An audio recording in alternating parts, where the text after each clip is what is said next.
Hey, Tap here. Week 4, our emotions, getting clarity on how we react to things. This week is all about exploring self awareness. If you're wondering what I'm talking about, I am talking about Whispers Behind My Smile. It is a 12-week journey within. It's all about self care and self love and self nurturing. I started this journey sitting down, fiddling in my notebook, my trusty journal, never too far away. And I started writing this out, and I'm still going through some changes along the way. But for week 1, we started with understanding our why, building out some intentions, and defining what areas we wanted to focus on in our life over the next 12 weeks. Week 2 was just being aware about our habits and our patterns, not fixing anything. This is just about awareness for right now, building the foundation on what we will be doing throughout the last half of the 12-week program and beyond. Week 3. Hmm. Week 3 was about reconnecting with self, and I'll put the link of the check-in I did a couple days ago. And for me, looking into how I moved through last week, it was really about reconnecting with myself for so many different reasons. But when I stated in that last video, it wasn't just about reconnecting with Tap or Tap the Soul. It was about reconnecting with Sandra, my government name. And there's so many titles that I've held in my life. I am now 51, and I've gone through a ton of titles, even some still yet to be defined. And when I start looking back at the journey of life and some key moments that just started popping out when I started asking questions like, you know, do I know who my authentic self is? And how far away am I from that person? And it really stems back to titles and roles and responsibilities. I find when we have the title of mom, dad, wife, husband, girlfriend, boyfriend, brother, sister, friend, aunt, uncle, coworker, victim, enemy, whatever you want to like. We have so many titles that we give ourselves or that are given to us. And we play in those spaces, regardless of whether sometimes we're consciously aware that we're doing that. And when you start asking yourself, like I did last week, you know, who is my authentic self? I had to start really asking that on a deeper level than what I've been asking myself for a number of years now. Like over almost 10 years ago, I went into hiatus, so to speak, because I was trying to figure out who I was when you took away the job title and when you took away the fancy job and when you took away the role of mother and partner and spouse and girlfriend and a few other titles that we don't need to talk about right now. But when you take those titles away and you're stripped down to the bare bones of you, who is that person?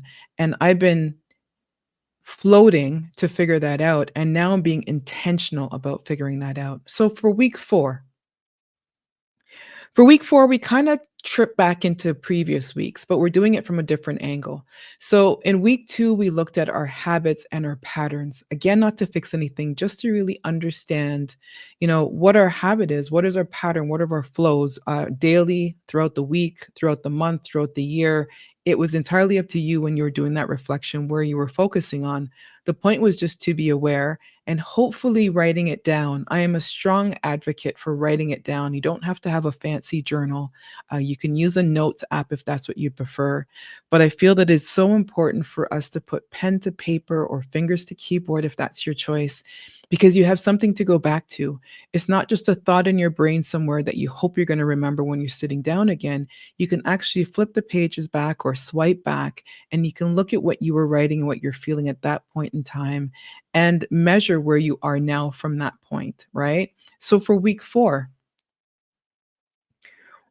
is all about exploring self awareness. And for that, we are going to focus on our emotions and how we react to things. I have cue cards because I'm going to forget things. So, how do you react when you're faced with challenges? Depending on the challenge, my reaction can be very, very different. Sometimes it's really, really volatile. Other times, I just completely go mute and I go silent. It really depends on what the actual challenge is. Road rage. And again, I'm outing myself. There are times I'll be going down the road. I'm in the car with my daughter. We've got music playing. There's gas in the car. There's heat in the car. There's sunshine. The roads are clear, or the roads are not that horrible driving conditions. I'm in winter right now, depending on when you're listening to this, right? And, somebody will bad drive me, cut me off, or they're underneath my tail. I'm trying to understand, why are you underneath my tail? If I need to step on the brake, you're going to end up running into me. And then I go into this whole, I go into this rage rant, and then I'll usually end it off with peace and love. And I usually say that to my daughter, and I start laughing. But really, I have to understand, like, why does that rage suddenly creep in? Again, I just went through all of the factors. My daughter's with me. We have heat in the car, we have gas in the car, we've got good music, we've got sunshine, the road conditions are not horrible, yet somebody will be like, tailgating me, or they'll cut me off, and it disrupts me. And why do I let it disrupt me? Those are the kind of things that I'm going to be focusing on for this week. Maybe not specifically that, but that will be a part of it. And that's just one example, right? It's really just understanding, what are those triggers? What is it that sets me off? And it could be positive as well. What is it that brings me that joy, where, that smile from within, that laughter that comes from your soul, where your face hurts because you're just so really, really overjoyously happy on the situation?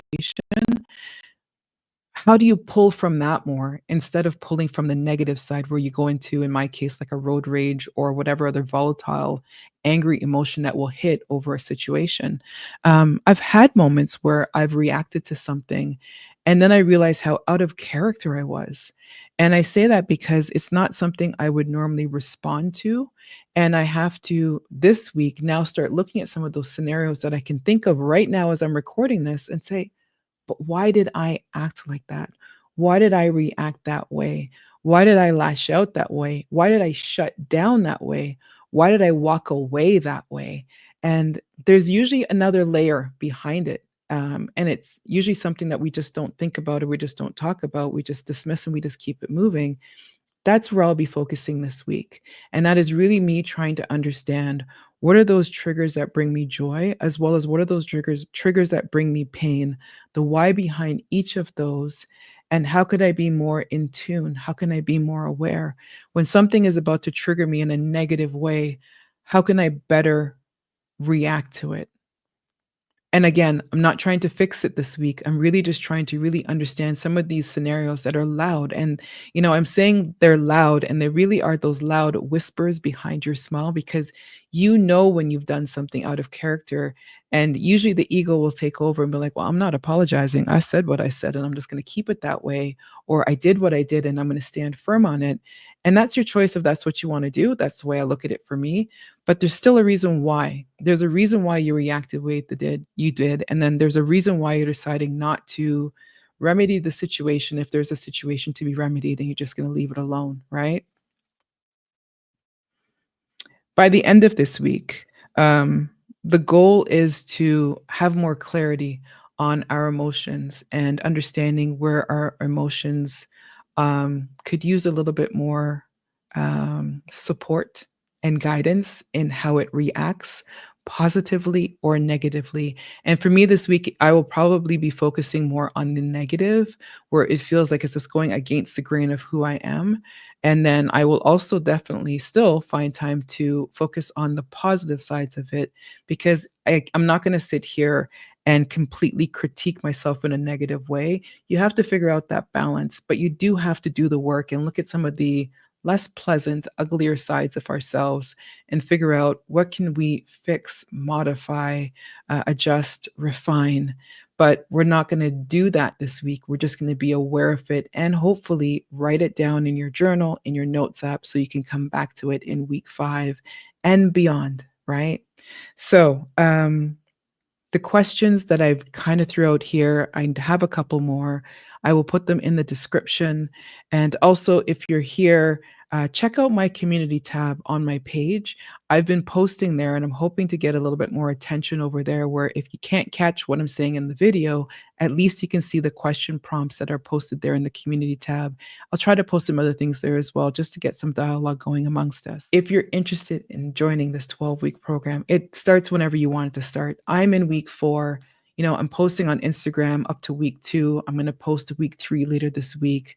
I'm sharing to share because I really am hoping that I'm going to inspire you to prioritize you and to focus within, to go through a self-discovery journey that I'm going through.